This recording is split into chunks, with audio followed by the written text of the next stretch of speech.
to receive the word? Are we excited for the word?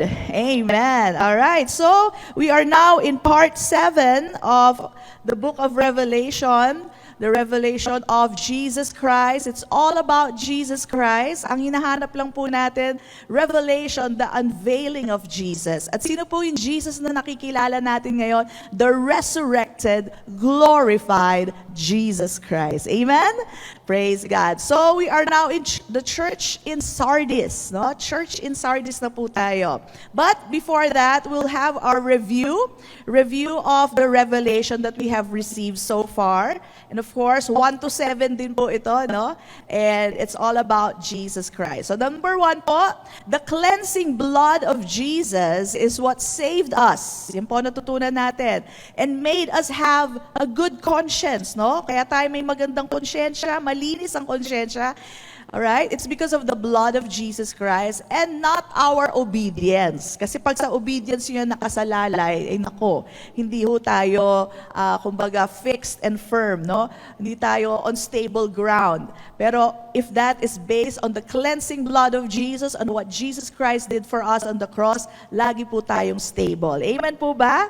And then we also learned that Jesus, who is grace Himself, is teaching us. Sabihin natin lahat, teaching me. Yeah, teaching us and has redeemed us and purified us, a people zealous for good works. Now, may ko-correct lang po ako doon sa nasabi ko last week. I said purifying us as if, kasi doon sa mga translation, purify us, no? Nasa present tense. But I checked on it. The Lord reminded me to check on that, and I saw that it's not in the present tense, it's in the past tense. Aorist tense na po. Aorist tense is in the Greek, past tense natin, no? So, purified. So, we are already redeemed by the blood of Jesus, and we are already purified by the blood of Jesus. So, ano na lang ginagawa ng grace sa atin ngayon? Teaching us. That's what the grace of the Lord is doing to us, no? That's what Jesus is doing us as we go through the book of Revelation, no? Nakita natin yung tinuturo niya sa atin. And yung po ginagawa niya, teaching us to deny ungodliness, worldly lust. Yung po tinuturo sa atin, di ba po? And of course, let's go now to number 3. We also learned that Jesus accepts women in the ministry. Yung same spirit na sa lalaki that gives them the anointing to preach, to teach, to prophesy is the same anointing that He has given women. Amen po ba? So desire that gift to prophesy, that's good. That's one of the gifts of the Holy Spirit, and you can pray for that. Okay? Number 4, we also learned that Jesus is the Son of God. No? He is the Son of God who brings out the best in us. No? Right? Number 5, Jesus instructs us to be strong against what? Against false teachings. False teachers and gospels, no? So very strong po tayo dyan. And frequently, I remind you about yung mga hindi nyo dapat pinakikinggan, no? Then number 6, we learned Jesus searches the minds and the hearts. Siya po talaga nakakita ng ating mga puso, no? And then number 7, Jesus, who is the root and offspring of David, meaning to say, the maker, and at the same time, the one who became flesh, no? The bright and morning star is our great reward. Amen po? So yun po ang natutunan natin last week. So now, let us go to the book of Revelation, chapter 3. We're moving. Chapter 3 na po tayo, verses 1 to 6. And this is to the church in Sardis. Sabihin natin lahat, church in Sardis. Ayan. So may church na nasa Sardis. Ganon din po yung mga ibang churches, no? Church in Ephesus. So may church na nasa Ephesus, no? Okay, so sabi dito, and to the angel of the church in Sardis, write. Ito daw sasabihin ni John, ito'y susulat niya as dictated by Jesus. These things says He who has the 7 spirits of God. Sabihin natin lahat, 7 spirits of God. And the 7 stars. Sabihin natin 7 stars. Ayan, hindi po yan sigarilyo, no? Alam ko may 7 stars nun eh. Ayan po ay yung messenger or yung pastors to the church, no? I know your works and that you have a name, that you are alive, but you are dead. Ganun kagad ang entrada ni Lord sa kanila. But you are dead. Be watchful and strengthen the things which remain that are ready to die. For I have not found your works perfect before God. Remember therefore how you have received and heard. Hold fast and repent. Therefore, if you will not watch, I will come upon you as a thief, and you will not know what hour I will come upon you. You have a few names even in Sardis. Sabihin natin lahat, names in Sardis. Ayan. Kasi I'll give emphasis to that. Who have not defiled their garments, and they shall walk with me in white, for they are worthy. He who overcomes, so may they, meron ding he, no? Iba po yun, no? He who overcomes shall be clothed in white garments, and I will not blot out his name from the book of life, but I will confess his name before my Father and before his angels. He who has an ear, pakicheck nga po, may tenga po ba tayo? Amen. Let him hear what the Spirit says to the churches. So the reason why I emphasize on that is for you to remember that this is also for us. Though it is speaking to Sardis, no, it is also for us. Okay?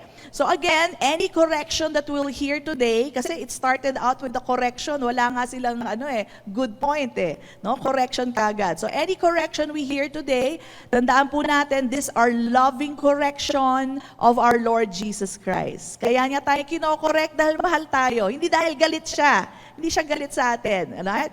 Hindi rin galit ang ating Diyos Ama sa atin. No? Hindi ho ito pamukpok sa atin o pamalo. Right? Hindi ho tayo pinapalo ni Lord. Sabi mo sa tabi mo, hindi ka pinapalo ni Lord. Okay? Alam niyo po ginagawa niya sa atin, dinidisiplina, chine-check, no? Gaya ng mga magulang na nagmamahal, ganun po ginagawa sa anak. And since we are already mature children, kinakausap na lang po tayo. Alam niyo po, sa panahon po nila Moses, kaya po sila may penalty doon. They were under the law, under the old covenant, and they were treated like children. Kailangan nga ng tutor di ba?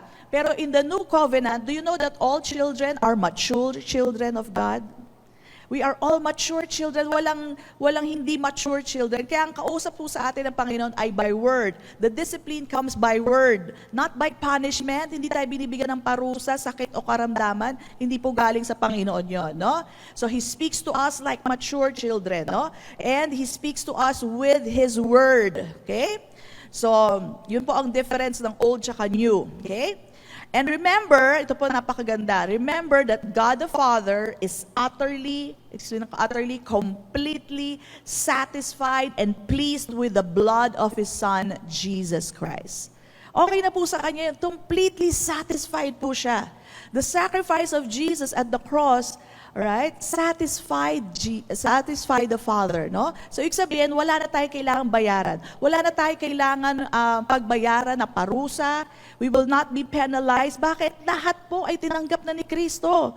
Kaya kung ano man yung mga dinadaanan natin, mga bad situation, hindi po galing sa Diyos yan. Dahil lahat po ng dapat nating bayaran, binayaran na ni Kristo sa krus ng Kalbaryo. Amen po ba? Kailangan po napakalinaw noon. Kasi kapag pinagdadaanan kayo, sabi mo, naku, siguro kasi galit sa akin si Lord. Hindi galit sa iyo ang Lord. Hindi galit sa iyo ang Ama. No? Binayaran na lahat ni Kristo ang dapat nating bayaran. Magpasalamat na lang tayo sa Kanya. Amen po ba? Palakpakan natin ang Panginoon. Praise God. And the way Jesus sees us is that He sees us worthy. Worthy. We are all worthy. The church is worthy. And the church is of worth. May halaga. Bakit? Ang halaga niyan, dugo niya. No? It's of worth to Jesus. That is why He tells the church to repent. Magbago lang kayo ng isip.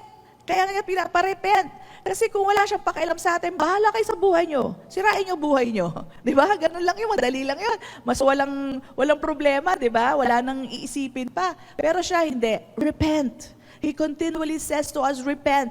That is His love, that is His grace speaking to us. Amen po ba? Alright. Praise God. Amen po ba? Yes, the Lord cares so much for us. He loves us so much. Kaya He would like to magbalik tayo. Turn around, no? Repent. Go back to the top. No, you are my children. You deserve more than that. Okay? So let's go now to the church of Sardis. No? Sardis, ang ibig sabihin nito, ay wala. Actually, hinanap ko po meaning yan. Nobody knows what it means. No? Nobody knows what it means. Meron lang sinasabi about red. Pero pag tinignan niyo po sa Greek yan, a proper name for a location. O, di ba? Proper name naman yung sardis. Di ba? And it's for a location. Ganun lang po, no? And may kinalaman talaga sa sinasabi ni Jesus, no? Hinanap ko pa yan sa Greek interlinear, wala po talaga ako makita. And ang sabi nga ni Jesus, you have a name. No? A name means a label. Meron kayong label eh. But it sounds alive, but in truth, it is dead. So hinulaan ko nga, sabi ko, ano kaya pangalan ng church nila? Alive Church in Sardis. Ganun. Kasi ang tunog daw ay buhay. Buhay na buhay, pero actually, patay po sila. Sinabi ni Jesus ang katotohanan patungkol sa kanila. Pinoproject nila, buhay na buhay sila as a church. But actually, Jesus told them, you are dead. They were fake. They were alive on the outside, but dead on the inside.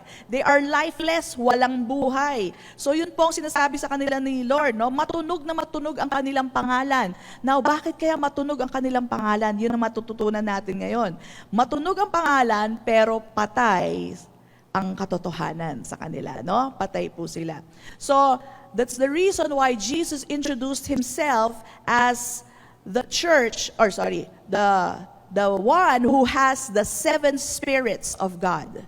Okay? So he's talking about the Holy Spirit, no? Now, of course, the Holy Spirit is just one. Huwag natin isipin 7 ang Holy Spirit, no? But meron po siyang 7 aspects or the 7-fold of the Holy Spirit. I mentioned that to you in the first part po natin sa Revelation, no? 7 means what? Perfection, completion. Ibig sabihin po, perfectly everything about the Holy Spirit, the 7 aspects of it, alright, ay na kay Jesus daw po, no? And Isaiah, many scholars refer to this as the 7-fold or 7 aspects of the Spirit of God. Banggitin ko lang po sa inyo. Isaiah 11:2. Sabi po dito, the Spirit of the Lord shall rest upon him, the Spirit of wisdom and understanding, the Spirit of counsel and might, the Spirit of knowledge and of the fear of the Lord. Yan daw po ang 7 spirits. So kung maghahanap ka sa buong Bible to understand this, ito lang po ang reference sa Isaiah 11:2. Okay? So all of this, itong aspeto na to, understanding, counsel, lahat po yan natanggap na ng isang believer. Okay, we have the Spirit of God. The 7 aspects ay buhay po sa ating buhay, no? But the problem with the church in Sardis, itong church na nasa Sardis, though they have the Holy Spirit in them, they do not live by the Spirit. So ibig sabihin, mga karnal to.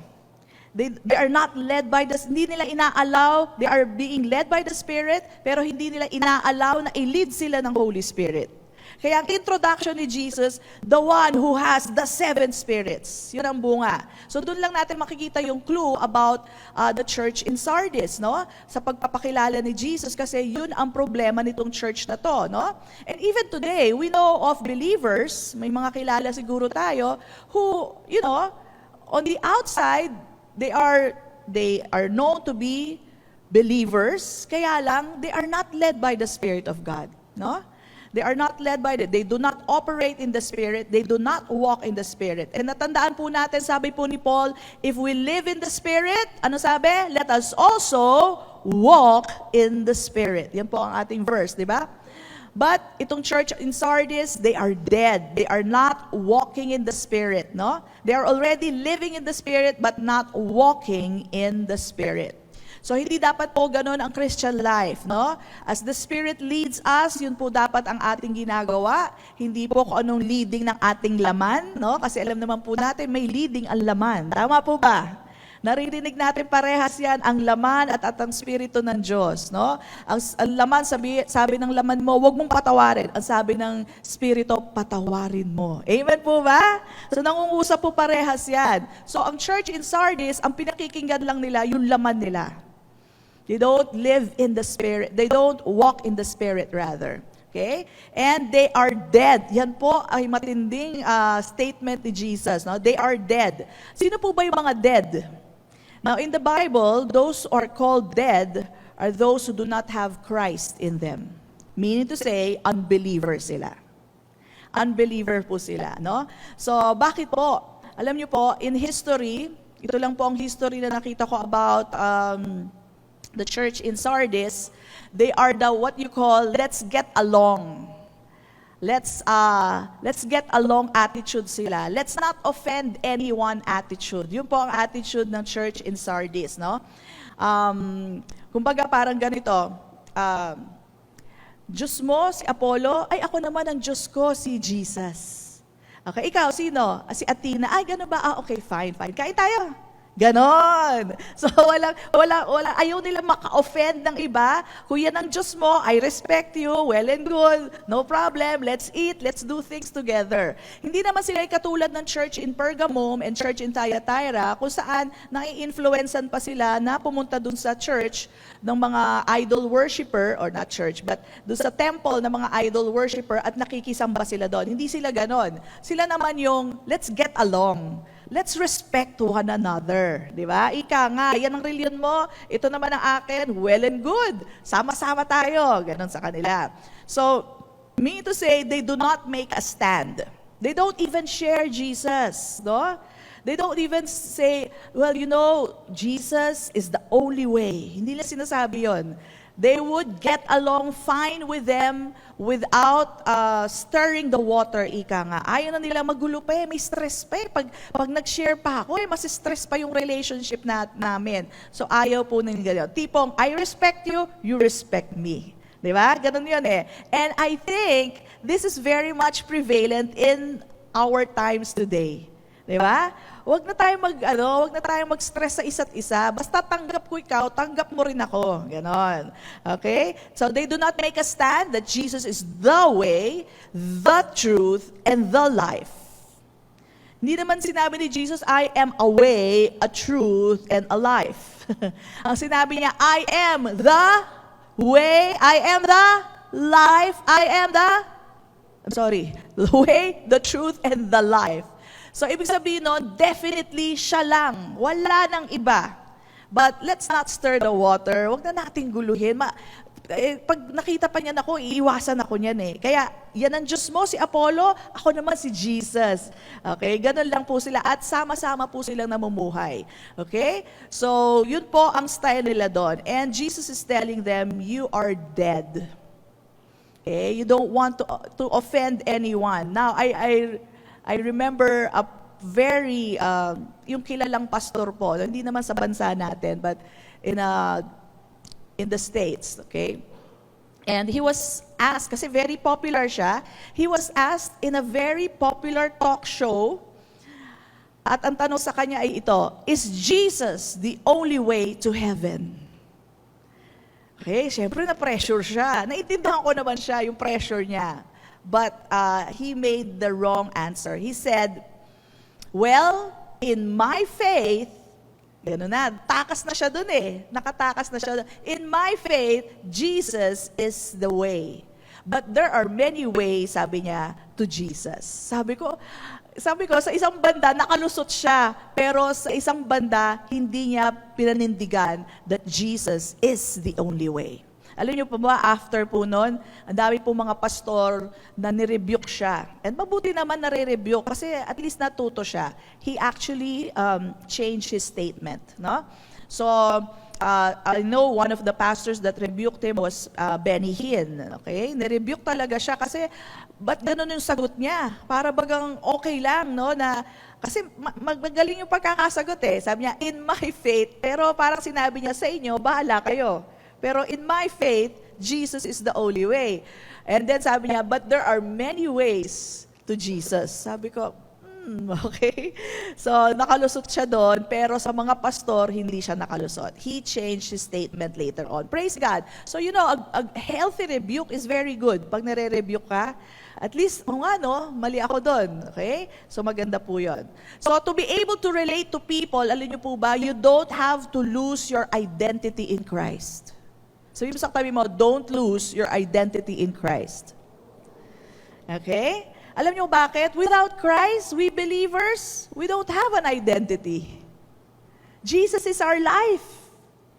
No? So kung itatanggi natin si Jesus being the only way, being the only truth and life, we don't have a life apart from Jesus Christ. Okay? So we have nothing to share to the world. Ako po, I have nothing to share to you that is relevant or important without Jesus.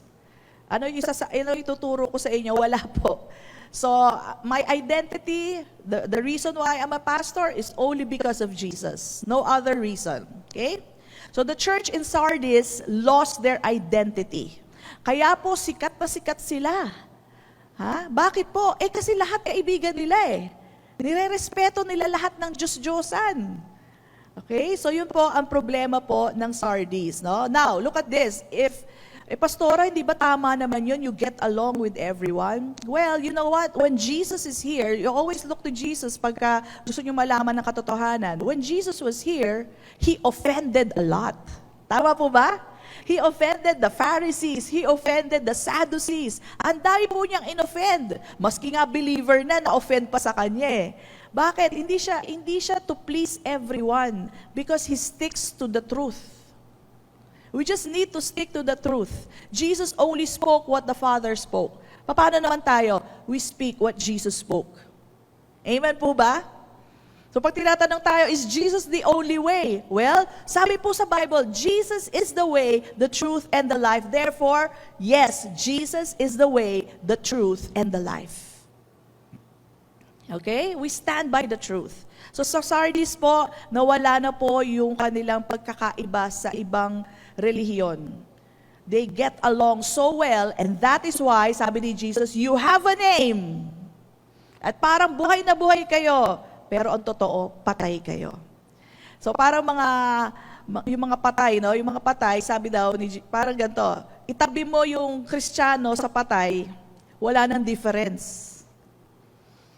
Okay? So sino po ba yung mga patay? Yung mga unbelievers. They don't have the life. Who is the life? Jesus. They don't have the life in them. They don't have the way in them. They don't have the truth in them. Yun po ang mga patay. But of course, ito po ang problema ng Sardis. Ayaw nila ng stress, so let's just respect one another. So ano po ang solusyon para sa mga patay? Okay? Bigyan po natin solusyon. Ephesians chapter 5, verse 14. It says here, therefore, He says, awake, you who sleep. Gising! Sabi po kami mo, gising! Huwag kayong matulog, maaga pa. Awake, you who sleep, arise from the dead. So we know na ang kausap po nito ay mga buhay. Kaya lang, umaasal na parang patay.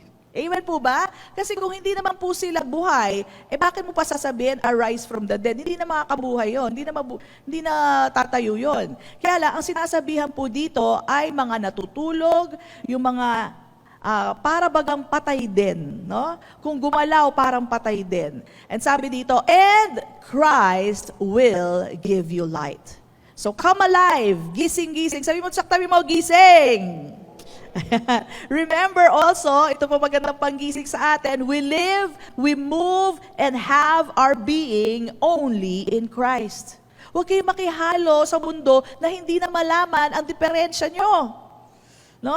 Yung lengguwahe nila, lengguwahe mo na rin. Di ba? So, to live is Christ. The anointing in our lives is seen through the fruit of the Holy Spirit. Nakikita po yan. Ano po ba yung bunga ng Holy Spirit? Patience, love, kindness, yan po ay nakikita po sa atin, no? Hindi yung parehas na rin kayo sa kanila. Impatient sila, impatient ka na rin, no? Wala na ring love, okay? And then sabi pa dito, yung fruit of the Holy Spirit, makita po sa atin ang bunga ng Espiritu, ang gifts of the Holy Spirit, the grace gifts be seen upon us, the grace of the Lord, saan po? Sa communication natin, makita po sa atin, the faith of the Lord Jesus Christ, no? Hindi yung natatakot ang mundo, pati ikaw natatakot, asa napunta yung faith mo? Nalaglag na, pastora, nalaglag. Okay, hindi mo pwede nalalaglag ang faith natin, no? We have the faith of our Lord Jesus Christ. Amen po ba? So we walk in faith. So God has already given us everything that we need for life and for godliness. Okay? Everything that you need. We just need to acknowledge. Kaya nga po nililista ko isa-isa sa inyo para ma-acknowledge natin. No? So we need to acknowledge everything that we have received from the Lord Jesus Christ. Live in the Spirit and we come alive. Amen po ba? So yung sa tabi mo, live in the Spirit, walk in the Spirit. Amen? And we all come alive. So this is Jesus just reminding to them na I am the one who has the 7 spirits of God. Live in that. Because you are looking like you're alive. Sa maraming tao, maybe malaki-laki ng attendance ng church. They're all smiling, all happy. Pagdating sa mga unbelievers, all smiling, all happy din. Kung anong ginagawa nila, ginagawa na rin nila. Wala na pong differentiation. Hindi na pong makita. So this is Jesus reminding them about living in the Spirit. Right? And then Jesus also reminded them that He has the 7 stars in His hand. Ano po yung 7 stars ulit? Naalala pa natin? The messengers, the pastors. Ayan. Bakit kaya nire-remind sa kanila na yung mga pastor nasa kamay ko? Bakit kaya? Most probably, they did not acknowledge or honor their pastors. They did not respect the pastors. Tandaan nyo, the stars, and this is hindi lang po hindi po ito 7 messenger lang. It's the complete, the perfect, yung mga lahat ng pastor ay nasa kamay po ni Jesus. Now, yes, this has something to do with honoring the messenger or the pastor that God assigned, but more than that, it is about honoring Jesus, the one who holds the 7 stars in His hand. Kasi pag una natin na-acknowledge yon, na si Jesus nga pala ang may hawak dito sa mga pastor, si Jesus nga pala ang nag-authorize sa pastor, then and only then can you respect the pastor which he holds in his hand. Pero kung di natin makita na si Jesus yan, ay basta lang tumayo lang naman yan dyan eh. Okay? Kung ganun lang ang tingin natin, we will never honor the pastor or acknowledge the pastor. Kasi hindi muna natin na-honor yung siyang may hawak dun sa 7 messengers or 7 stars. Amen? So remember, the Lord Jesus Christ is the one directing the pastor, the one giving the messages. Do we acknowledge that? Do we respect that? Amen? Then if you do that, it's easier for you to respect, to honor your pastor. Well, in our church, hindi man natin problema yan. Sa totoo lang, hindi natin. I not only feel it, I know it. I know it. That the people here in our church, they acknowledge me as their pastor. Mula pa nung kay Pastor Mike hanggang sa akin po, you honor and you acknowledge me as your pastor. So, thank God for that, no? But this is the problem in the church in Sardis. And do you know that in other churches, ito rin po ay problema nila. In the present time, hindi po ngayon. Ay, hindi po dito sa church natin, kundi in other churches po, no? So, minsan pinangungunahan yung pastor, mas marunong pa yung member do sa pastor. Alright? So, may ganun po. In fact, there's this church na kinukwento sa akin ng isang pastor na meron sila doong, siguro, hindi lang siguro. Actually, siya yung nagpapalagay ng air condition, siya yung nagpapaayos ng church. So, ang lakas ng boses nung donor na yon, na member nila. At kung ano sabihin ng donor na yon, ayun ang nasusunod dun sa church. Sabi ko, ba't yun ang nasusunod? Kasi alam mo na, sabi sa akin gano'n, siya nagpapapintura, siya nagpapa-aircon ng church, kaya kung ano sabihin ng donor na member, ay nasusunod nung pastor. Mali po yun. Amen? Mali po yun. Hindi po yun ang nasusunod, kundi po yung tinalaga ng Panginoon sa church na ibinigay sa inyo. No? So, tandaan po natin, the pastors are not perfect. Siguro may nakita po yung church in Sardis na pagkakamali ng pastor, yun na pinalaki nila. So yes, they do attend the services, they do attend the church services, kaya lang wala na pong bigat, wala na pong weight sa kanila yung salita ng pastor. Now remember this, ang pastor po ay tao din. Tama po? So may imperfection po yan. So though tingin nyo minsan, perfect, ang perfect ang buhay. Hindi po. Pastors are imperfect just like you. Tao din po ang mga pastor. No? So naalala ko po yung nakakatawang kwento ni Pastor Noli noon. nasa CR daw siya. Of course, nag-urinate. Aba, nakita siya ng member. Sabi ng member sa kanya, Pastor, umiihi din pala kayo. Sabi ko, ba't natawang-tawa kami doon? Kasi ang tingin nga nila sa pastor, para ay tao ka rin pala. Ako naman, sa akin naman, simple lang. May nakita ako member sa labas, nakalimutan ko na kung sino eh. Basta sabi niya sa akin, Pastora, nagmamaong pala kayo? Sabi ko, oo naman. Ano kala mo sa akin, hindi nagmamaong?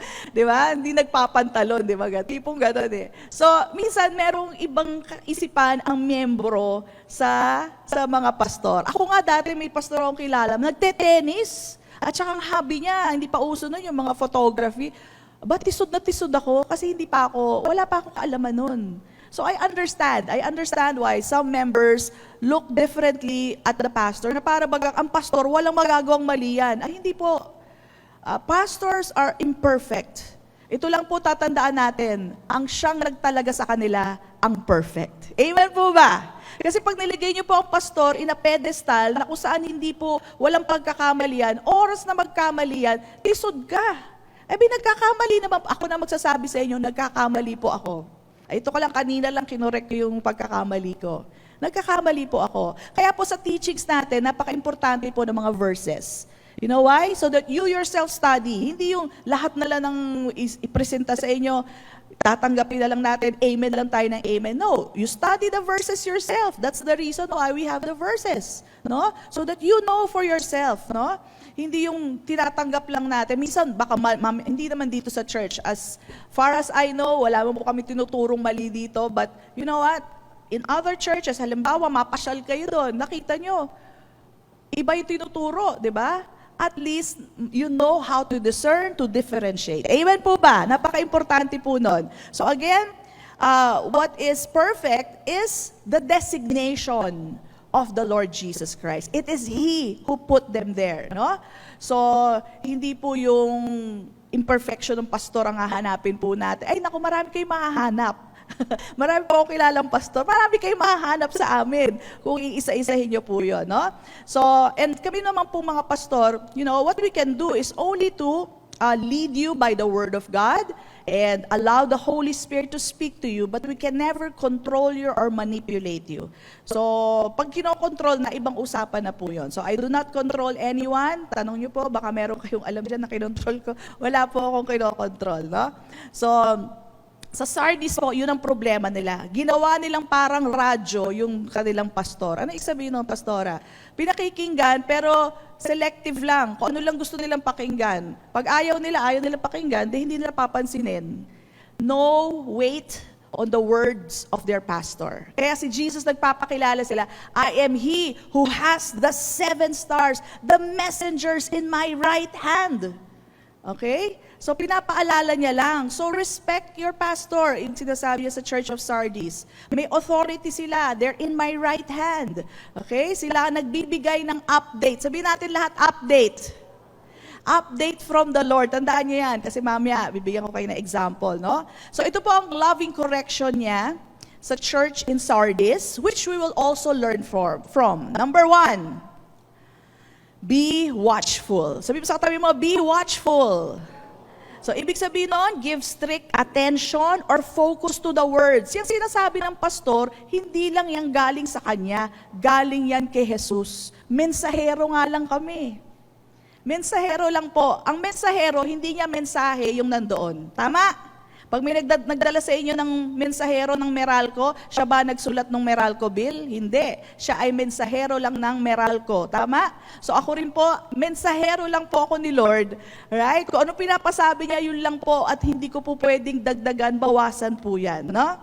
So be watchful means you give strict, focused attention with understanding. Sabihin natin lahat, with understanding. The Lord reminded me just last night, no, of the parable of the sower. Iba-iba yung soil. Amen? Natandaan niyo yung first soil, no? Tinapon lang gano'n, so napunta sa wayside, kinain po ng bird. Alam niyo po, pag walang understanding, halimbawa, nandito kayo, nag-ubos kayo ng 1 oras, no? Which is worth it naman. Pero hindi niyo binigyan ng understanding, alam niyo gagawin? Nanakawin lang yan ng kaaway. So, kung nanakaw sa inyo yung word, no? it does not profit you. The word will not profit you when the word is so profitable. Amen po ba? So pag nanakaw sa atin yan, para ka na rin ninakawan ng kaaway ng matindi. Okay? Because the word profits as much. So makinig, focus, no, with understanding po. That's the first kind of soil. Okay, number 2, sinabi rin dito, strengthen the things which remain. So meron naman natanggap na. Ito mga people in Sardis, in the church in Sardis, may natanggap na sila. Strengthen it. And the Lord reminded me, tingnan mo, parehas yan doon sa second soil. Sa second soil naman, the seed fell on rocky or stony ground, kaya hindi nag-ugat. So how will a plant be strong pag walang ugat? Amen? So, paugatin po natin. Strengthen what we have already. Pag-ugatin po natin ang ating mga natanggap, no? And that way, you can strengthen whatever we already have, no? Now, tanong, Pastora, paano po paugatin? Paano pa ho palakasin what we have? Okay? Ito talaga masasabi ko, continue to attend church. And I will not sugarcoat it, no? Continue to attend church. Now, the reason why I just want to encourage you to come to church is because here, you really have undivided attention. Tingnan nyo nga kayo, lahat kayo nakatingin sa akin, di ba? Wala naman nakatingin sa kumukulong tubig, sa labadang tumutunog, walang batang tumatakbo-takbo dyan. So, I mean, you yourself will tell me, mas hindi divided ang attention nyo dito. Amen po ba? Maaaring may iniisip kayo, pero less po ang attention na division na nabibigay sa inyo. Pero pag nasa bahay kayo, kamusta naman? Talaga naman wala ka makukuha eh. Halos yung isang point, hindi nyo pa mabuo. Bakit? Because it is divided attention. You have the kettle with water boiling, yung inyong labada tumutunog na, may batang tumatakbo, may asawang nagtatanong sa'yo, tapos na ang mensahe, wala ka pang nakuha. Tama po ba? That's why I encourage. That's the only reason. It's for your own good. And this is the message of the Lord speaking to us. Do we give worth to that? Yun na yung sinasabi ni Jesus eh. Tandaan nyo, yan ang tinalaga ko dyan. Yan ang pinagsasalita ko ng mensahe, ng update from the Lord. Okay? Pastora, may COVID. Well, alam nyo po, malaki na po yung range ng ating age, no? From 15 to 65, madami na yun. Madaming katao na po yun. So I understand if you are less than 18, you're beyond 65, I understand that. Please stay at home because we follow all protocols, no? Please stay at home. Or if you have cough and colds, of course, ayaw nyo namang titigang kayo lahat ng tao, layuan kayo lahat ng tao pag umuubo ka, di ba? So, I understand that. But for those who can come out, you know, make Sunday a good family day, no? And I'm just thanking God for all of you who are here. Palakpakan nyo nga sarili nyo. Thank God for all of you. Because as sabi ng iba, COVID. Pero tanong ko lang, ito, pag nakakalabas ka to go to a restaurant, to go to Tagaytay, ba't hindi mo naman mapuntahan ng church? Dito po, we practice really, at kayo nakapagsabi, really all the protocols, no taking off of shield and mask, no face-to-face contact, wala po tayo niyan, no? At talagang, yun na nga, namimiss na nga natin yung fellowship sa isa-isa dahil bawal na po ang tumambay sa ating minamahal na lobby. Diba? Kung saan tayo dyan lahat nag-uusap. So, we practice that here. Sa restaurant, kamusta? Tanggal ang shield, tanggal ang face mask, di ba? Bakit? Kakain kailangan mo gawin nyo, tapos face-to-face kayo. Okay? So, okay lang naman lumabas sa restaurant. Ako, lumalabas din ako. Pero if I can do that outside, I can do that here because mas strict tayo dito. Amen? So that's just my reminder, my gentle reminder sa ating mga members, you know, if we can go out to Tagaytay, if we can go out and eat in a restaurant, you can also come here because we sanitize this place. Ayan, talagang sanitize and we practice all the protocols. We make sure that pag pupunta po kayo dito, wala kayong aalalahanin na you know, COVID, ganyan. Okay? So yun lang po ang aking encouragement. Of course, the decision is yours. I'm just reminding you as your pastor because of the worth of undivided attention. for you to receive everything that God has for you. Amen po ba? Naintindihan po ba natin? Okay? So, yun po, strengthen it by attending our church service. And of course, if you are at home, pakinggan po natin mabuti. Maganda po, maglakay ng pinto, no? At pakinggan niyo po ang mensahe, no? So, fan the flame, stir up one another unto love and good works, no? This is how we strengthen what has remained. Number 3, remember therefore how. Sabihin natin lahat, how. How you have received and heard, sabi ni Jesus. Remember how you have received and heard, no? Because nag-weekend na po yung kanilang mga natanggap. So this reminds me of the third soil. Yung third soil naman po, they receive with gladness, with excitement, kaya lang po, that there were thorns that it choked up the word. So lumabas din po yung word, no? Hindi rin po na pakinabangan. Hindi naging profitable para sa kanila by the cares of this world. So sabi ni Jesus, remember how you received. How did you receive the word before? With excitement?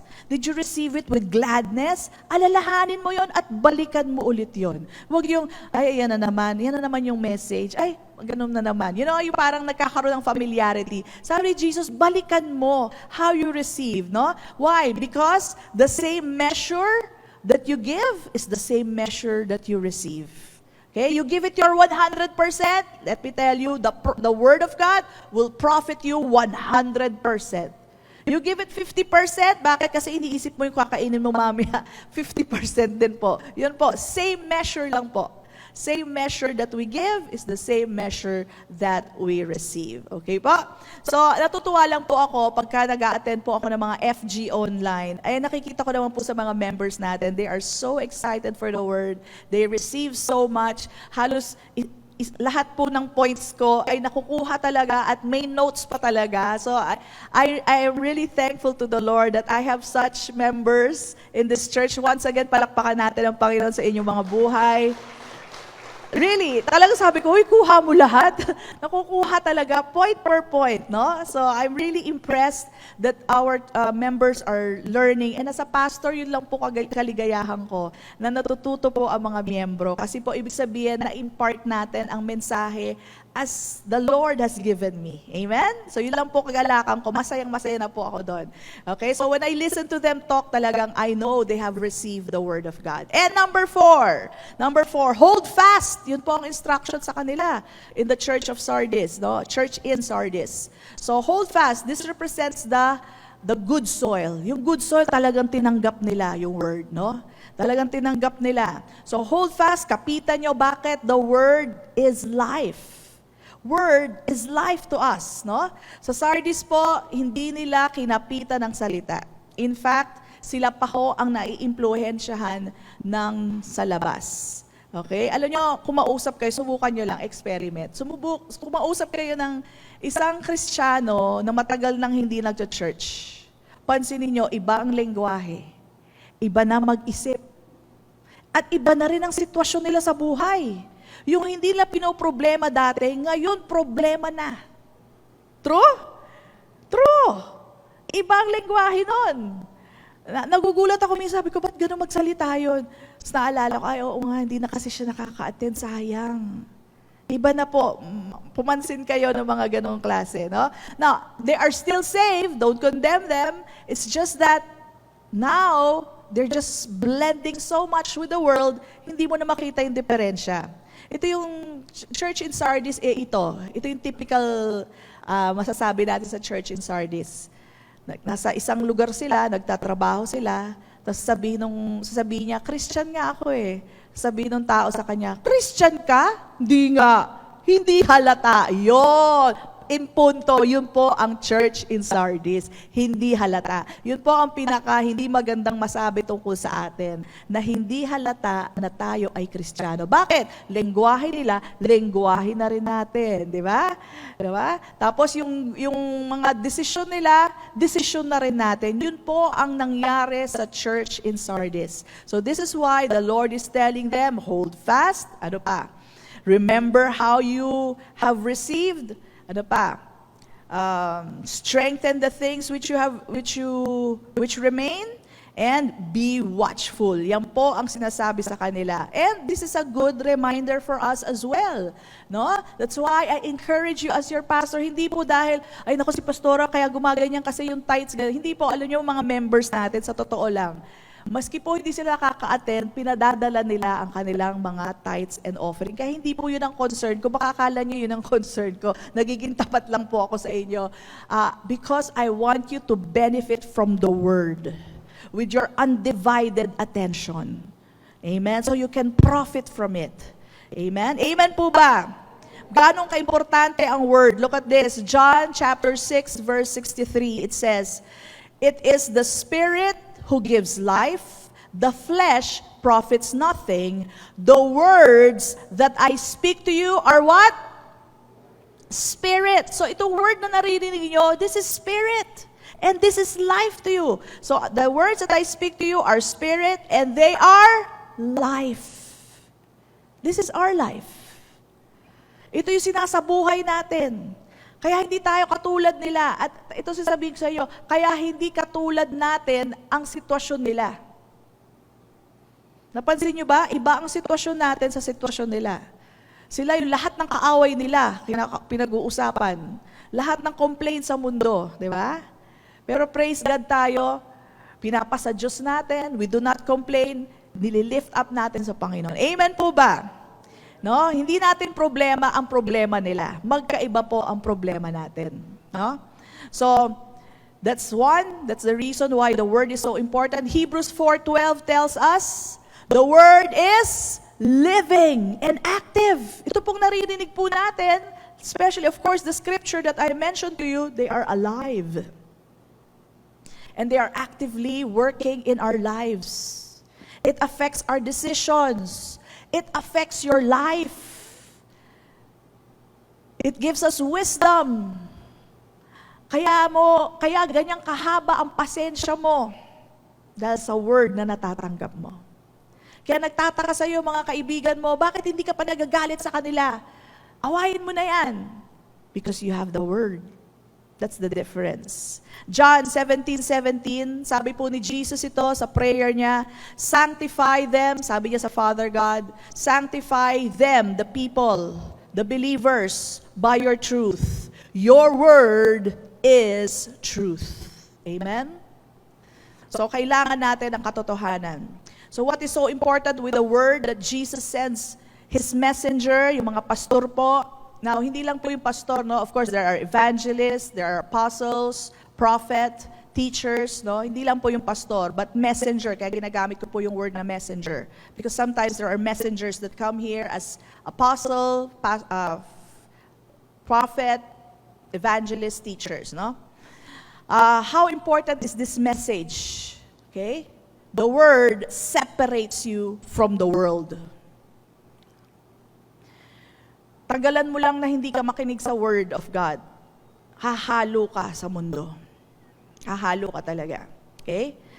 Just as Jesus is separate from the world. Look at John 17, verse 14. Salita to ni Jesus, ha? Tingnan niyo to.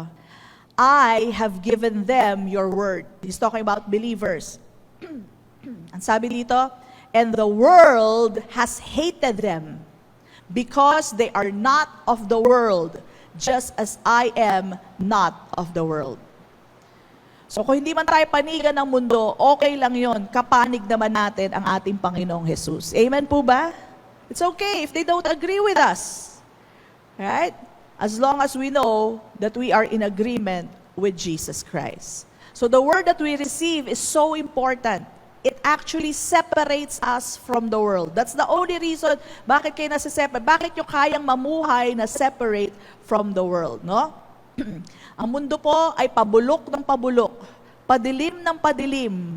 Pag wala tayo salita ng Diyos, makikisama tayo sa dilim.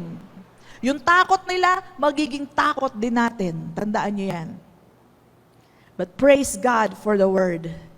Right? So, I heard Creflo Dollar this morning, no? Saturday worship nila yon.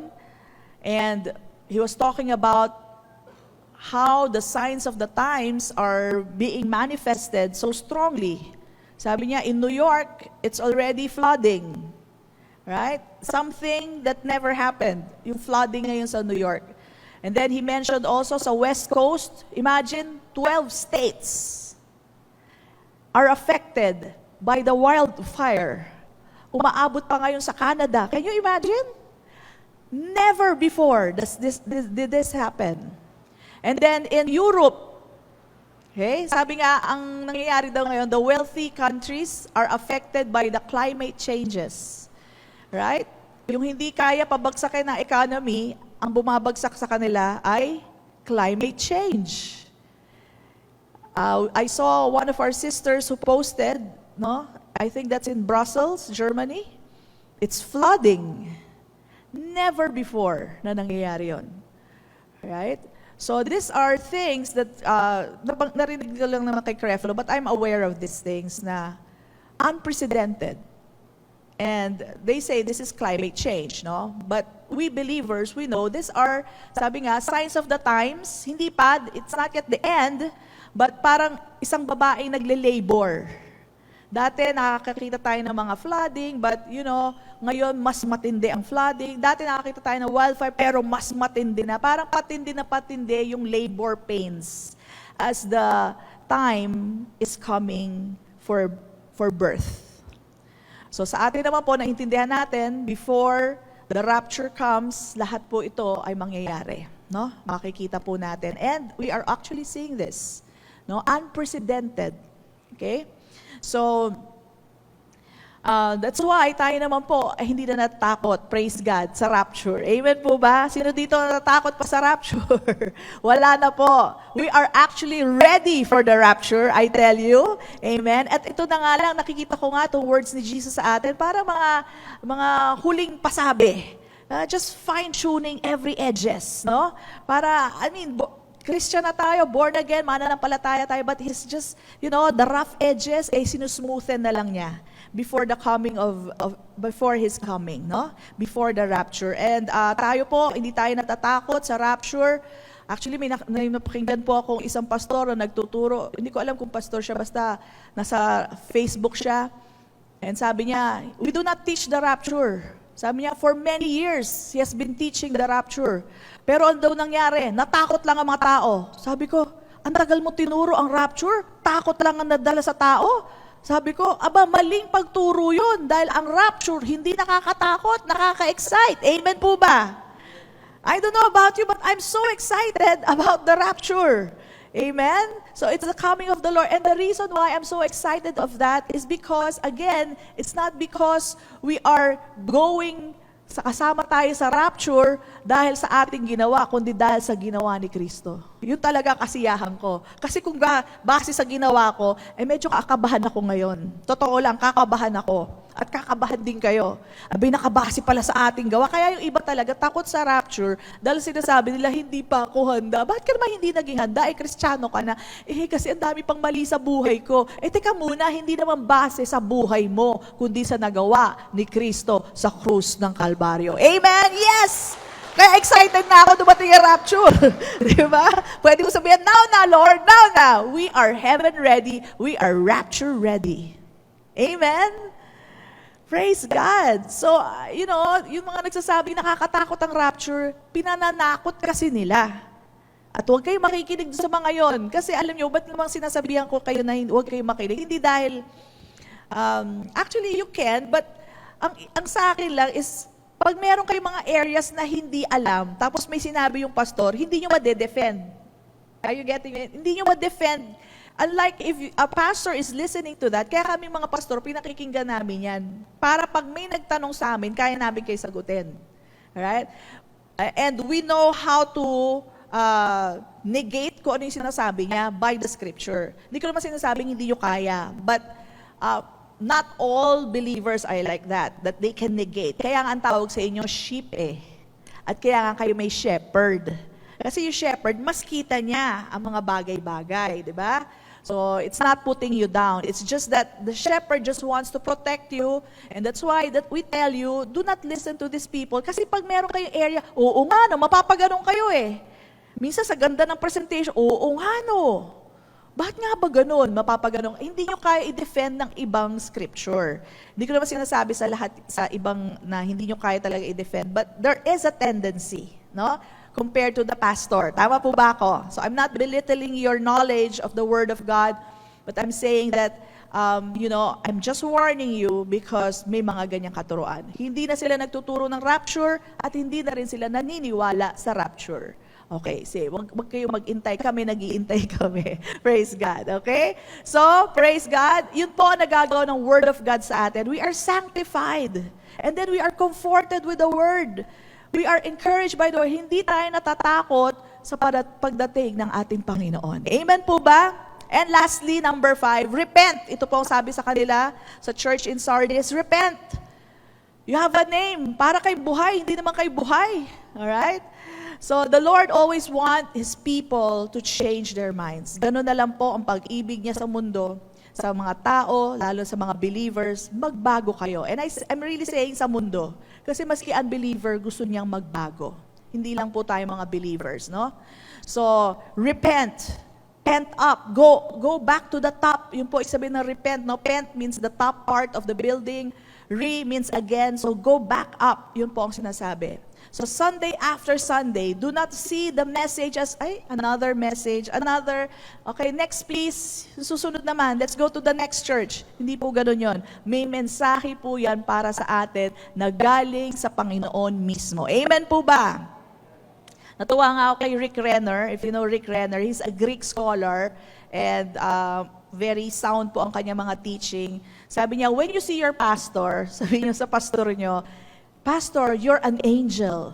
Okay? Pero angel, ibig niyang sabihin lang, messenger of God. Kasi di ba ang angel po, angelos, has two meanings. Pwedeng messenger of God, pwedeng angel na may pakpak. Wala po akong pakpak, kaya messenger na lang ni Lord. Okay? So sabihin niyo daw sa pastor niyo yan. No? So hindi naman ako naghahanap. Sinabi niya lang, natuwa lang ako. So, Ephesians 4:8, let's go there. 11 to 14 also. Sabi niya dito, therefore, he says, with regard to your pastor, no? When he ascended on high, he led captivity captive and gave gifts to men. Sabihin natin lahat, gifts. He gave gifts to men. Jesus himself gave gifts to men. Ano po itong mga gifts na to? It is explained in verse 11. And he himself gave some to be apostles, some prophets, some evangelists, some pastors, and teachers. Right? Sila po ang gift. Fivefold ministry, but they are the gift of Jesus to men. Okay? For what? For the equipping of the saints, for the work of ministry, for the edifying of the body of Christ, till we all come to the unity of faith and of the knowledge of the Son of God, to a perfect man, to the measure of the stature of the fullness of Christ, that we should no longer be children, tossed to and fro, carried about with every wind of doctrine. Ayan, di ba, may nagtuturo, itong doctrine na to, wala nang rapture. Ayan, sinasabihan ko na kayo para hindi kayo palipat-lipat, no? And then sabi dito, by the trickery of men in the cunning craftiness and deceitful plotting. Okay? Sabi pa niya dito, therefore, if you will not watch, sinabi po niya sa church in Sardis, I will come upon you as a thief.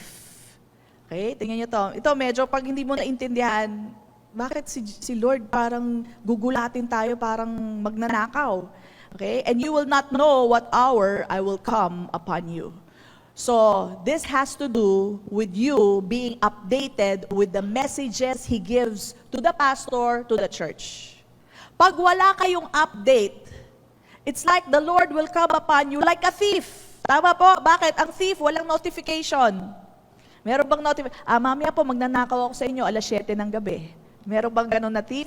Walang notification, di ba? So, ibig niya sabihin, masusurpresa kayo sa pagdating ko. Now, bakit masusurpresa itong mga tao na to? Pag hindi sila nag-watch, pag hindi nila pinakinggan yung pastor nila, abay, wala silang update. Parang sa opisina, di ba? Memo, change of schedule. Yung mga Monday, pupunta sa Tuesday. Yung Tuesday, pupunta sa Wednesday. Galaw-galaw po tayo. Hindi mo binasa. Wala kang update. Alright? Papasok ka Monday pa rin, Tuesday ka na dapat. Are you getting my point? So, walang update. So, hindi nakikinig dun sa nag-a-announce, no? So, ganun din po sa atin. the Lord will surprise you at hindi mo alam. Ganun na pala? Ay, hindi pala ganun. You know, you have this confusion, no? So yun lang po ibig sabihin nun, magugulat ka because you were not updated. Why? Because hindi nakinig sa update coming from the pastor. Amen po. Yun po ibig sabihin po nun, no? So, kailangan po ay updated. And again, it comes from, number one, seeing Jesus, the one who holds the 7 stars, yung mga pastor sa kanyang kamay. Kaya, pakinggan po natin ang sinasabi. Alam niyo po ba, maski ako nakikinig sa sarili ko, pagkatapos po ng mga messages natin, 2 hanggang 3 beses ko pa po pinakikinggan. Because I'm part of this church as well, alright? And I learn from it as well. So again, pakinggan po natin mabuti ang mensahe ng pastor. Ito po ay mensahe galing sa Panginoon. So the church in Sardis, that was their problem. Hindi sila nakikinig sa pastor nila. They do not even see their pastor's message as something, you know, worth taking note of. Wala lang sa kanila. Kaya sabi ni Jesus, pag ginawa niyo yan, magugulat na lang kayo sa akin. Alright? Magugulat kayo.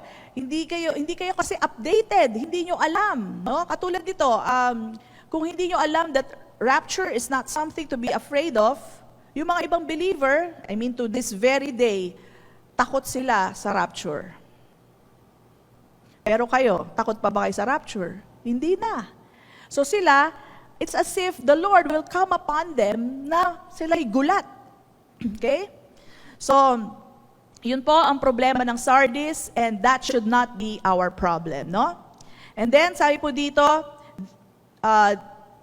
ito po, may isa pa siya sinabi. You have a few names, even in Sardis, who have not defiled their garments. They shall walk with me in white, for they are worthy. So, hindi sila taga-church, pero taga-Sardis sila. Kaya ko ini-emphasize yun eh. Hindi sila taga-church, kunwari, hindi sila taga-FCI, pero nasa Imus sila. Ganyan. Okay? So, itong mga to, there are a few names, even in Sardis, who have not defiled their garments, and they shall walk with me in white, for they are worthy. Meaning to say, aside from the church in Sardis, meron mga ibang believers na hindi part ng church na yon that are worthy. Meaning to say, they are believers of Jesus Christ. At ang sabi niya, sila rin, they will walk with me in white. What is white? This is the garment that we will all wear. Kaya nga po, Jesus will come back with the cloud. At napakaputi po nun, mukhang cloud kasi po, puro nakaputi po tayo sa araw na yon. This is a garment of everyone who is saved. We will all be in white, but it's actually also the righteousness of Jesus Christ that we will wear. Amen po ba? Yung righteousness niya po ang ating suot-suot.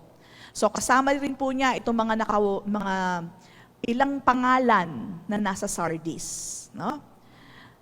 Okay? And then what else? Sabi pa niya dito, he who overcomes shall be clothed in white garments. Alamin natin sino itong mag-overcome. And I will not, look at this, I will not blot out his name from the book of life, but I will confess his name before my Father and before his angels. Alam niyo, lagi sinasabing I will not. Pero marami nagtuturo, halaka, tatanggalin ng Panginoon ang iyong pangalan. Saan galing yon? Okay, I think that comes from what he said to Moses. No? Babanggitin po natin yan. Pero alamin muna natin, sino po ba yung mga mag-overcome?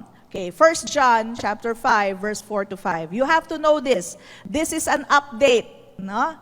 A reminder as well. For whatever is born of God, are you born of God? Yes. Overcomes the world. Okay? And this is the victory that has overcome the world, our faith. What faith is this? This is the faith of Jesus. Who is He who overcomes the world? So kung na-miss mo yung una, born of God, kung na-miss mo yun, inulit-ulit. Who is He who overcomes the world? But he who believes that Jesus is the Son of God. Do you believe that Jesus is the Son of God? Then you overcome the world. Okay? So, 2 beses po in-explain. Mga born of God, ibig sabihin, born again po yan, or yung mga taong, and mga taong nananampalataya na si Jesus ay anak ng Diyos. So, yung sinabi ni Jesus na, he who overcomes shall be clothed in white garments, alam nyo na kung sino yon. Tayo po yon. Tayong mga born of God, at tayo mga naniniwala na si Jesus ay anak ng Diyos. Amen po ba? Palakpakan po natin ang Panginoon. That's you and me. Okay. Paano kung hindi mo alam to? Wala kang update dahil hindi ka nakikinig. Yun na nga. So, pag binasa mo ngayon yan sa Bible, naku, kailangan talaga mag-overcome ako. Naku, mayroon pa ako, hindi na ako overcome. Ang natug mo, lalo na nakikita mo, the signs are all there. No? Ang takot mo sa dibdib, na tingin mo kailangan ka mag-overcome. Yung pala, as far as God is concerned, you and I, we are already overcomers if you believe that Jesus is the Son of God. You and I, as long as you are born of God, because you believe in the Lord Jesus Christ, you are already an overcomer. Yun ang update. Kailangan updated ka dyan. Kundi, the Lord will come to you as a surprise. Diba? And nabuhay tayo sa takot. Yung pala, ay, ganun lang pala yun. Born again na pala ako, hindi na pala kailangan matakot. Okay? So yan po yung mga update at reminder po sa atin na patuloy na binibigay sa atin ng church sa pamamagitan po ng mensahe po ng Panginoon that keeps us, without fear. Even though we see all the signs, it's all positioned. These are all birth pains. And we are rapture ready. Amen po ba? Palakpakan natin ang Panginoon. Praise God. Okay, so every one of us is a believer. Therefore, He will not blot out our names. He will not be ashamed to confess our names to the Father. Okay? Actually, yung word ng not na yan, sa Greek po, in-emphasize po yan. Ito po ang basa dyan. Ito po ang tamang basa, kung lalagay niyo po sa Greek. I will not ever, under any circumstance, erase your name from the book of life. Sino hindi ka tatanggalin ang pangalan? Overcomers, you and I, we who believe in the Son of God, we who are born of God, hindi niya tatanggalin ang pangalan natin sa aklat ng buhay. Amen?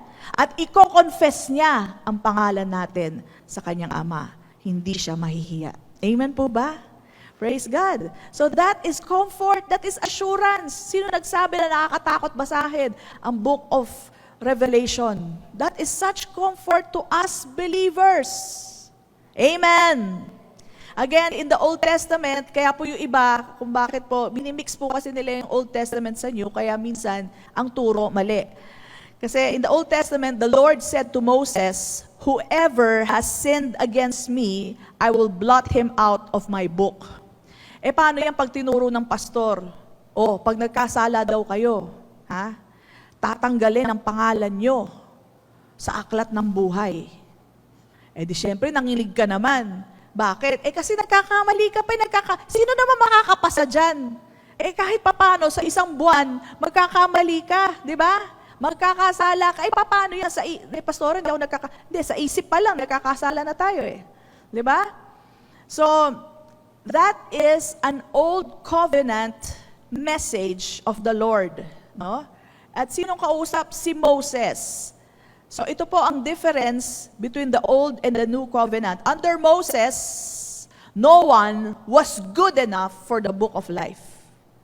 Wala talaga. But under Jesus, no believer can be blotted out from the book of life. Amen? Amen po ba? Palakpakan natin ang Panginoon. That's the comfort. That's the update, believers. Hindi mabablat out ang pangalan nyo maski tumambling ka dyan. Hindi ko sinabi magkasala kayo, ha? Hindi ko kayo ine-encourage, ha? Ang sinasabi ko lang sa inyo, gano'n na lang ang ginawa ng dugo ni Kristo. Lahat ng ating kasalanan, pinatawad na. Amen po? Palakpakan natin ang Panginoon. That's the assurance He gives us. Not a believer. Lahat yan, basta believing in Jesus Christ. Hindi sinabing lahat yan, basta mabuti ang gawa. Hindi po yan sinabi. Ang sabi, born of God. Ang sabi, naniniwala sa Son of God. Praise God. Kaya thank you, Jesus talaga. Okay? So yan po ang latest update from the Lord. Hindi nyo kailangan matakot, hindi mabubura ang inyong pangalan, at idideklara ni Jesus. Sabi niya siguro, Father God, ito si Tess. Ayan, iko-confess niya ang pangalan natin sa harapan ng ating at hindi siya mahihiya. Amen? Bakit? Hinugasan na tayo ng dugo ni Kristo Jesus. Amen? Praise God. Okay? So, again, we don't have to fear the rapture. Wala na po yan sa ating Book of Revelation. Hindi na rin po tayo takot. We are ready. Ano man ang mangyari, we are truly ready. Amen? The Lord is comforting us. And lastly, church in Sardis, meron silang false security based on their name. Sa pangalan nila. Matunog na matunog ang pangalan nila. Self-righteousness po yan. No? It was not based on the name of Jesus. Not based in believing in the Holy Spirit. Not based in the messages and the words of the pastor, no? Nabigay sa kanya ni Jesus. Sabi po sa Matthew 10:32, "Therefore, whoever confesses me before men, him I will also confess before my Father who is in heaven." Sinabi rin po sa Mark 8:38, "For whoever is ashamed of me and my words in this adulterous and sinful generation, of him the Son of Man also will be ashamed when he comes in the glory of his Father with the holy angels." So this is in the future, no? Now tayo po, we believers, we are not ashamed of the name of Jesus. Amen po ba? We are not ashamed of His word. We are not ashamed to live our life in front of people. Huwag tayo mahihiya sa pangalan ni Jesus. Si Jesus na siyang nagligtas sa atin. Si Jesus na siyang naglinis sa ating mga kasalanan ng kanyang dugo. I encourage you, saints, believers, children of God, let us continue to proclaim Jesus. Natuto na tayo from the church in Sardis. Masyadong politically correct. Masyadong respeto to the point na nawala na ang katotohanan. Huwag tayong tumulad sa kanila. Ito ay correction again. Loving correction. If ever dumating na tayo sa punto na, ayoko na, nahiya na ako mag-share. O kaya dumating na tayo sa punto na, I respect you, you respect me, sumasamba ka dyan, sumasamba ako dito. Respeto na lang. To the point na ayaw mo na mag-share. You know, when you hear somebody, ako, Diyos ko, si Buddha. You know, why don't you share them Jesus? Walang mawawala sa inyo. But there's so much to gain if that person believes in the Lord Jesus Christ. You know, maybe they're believing in a God who is full of wrath. A God that you need to please with your own works. Yung mga Islam po, ganyan eh. Talagang continual. Kailangan lagi nila ipini-please ang Diyos nila. Okay? Let them know the God who loves us so much that He gave His only begotten Son, Jesus Christ. That whosoever believes lang, believes in Him shall not perish, but have everlasting life. Ano ba na mawawala sa atin? I-share natin yon. Alam niyo yun? So nakikita ko dito sa mga books, sa mga letters, to the different churches. Fina-fine-tune lang tayo ni Lord. Baka nakakalimot lang. Anak, baka nakakalimot lang. Gising-gising. Wake up. Arise from the dead. Parang masyadong kamukha mo na yung mga patay. Mabuhay ka muli. Because you have the life of Jesus in you. You have the Holy Spirit in you. You have the words of God in your mouth. Proclaim it. Don't be ashamed. And the Lord Jesus will not be ashamed of us. He will not be ashamed of us. Amen? This is our comfort. Our names will never be blotted out. In Jesus Christ, we declare our names before our Father God. We thank you, Father, for this great comfort that we receive right now. Hindi kami kailangang matakot sa mga pangyayari, sa mga balitang naririnig namin ngayon, Panginoon. Because we know this is part of the prophecy that you gave us, the warning that you gave even to your disciples. During those times, there will be famine, there will be lots of different things coming from heaven, from signs in the heavens. But this should not give us fear. Rather, this should make us see that the word is coming to pass. At kami iingatan niyo, Panginoon. We'll be raptured even before that the enemy will be manifested. Maraming salamat, Panginoon. Today we are reminded not to compromise. We are reminded to speak Jesus, the way, the truth, and the life. We thank you, Lord. And even as we partake of the communion today, Lord, maraming salamat. We're continually reminded that because of your blood that has cleansed us, we are forever free. Free from sin, from the power of sin. At hindi na kayo maaagaw ng kaaway sa inyong mga kamay. Because none of us will be lost. You will make sure, Panginoon, na hindi kami mawawala. And Father, we thank you that your body was broken for us, and by your stripes, we are healed.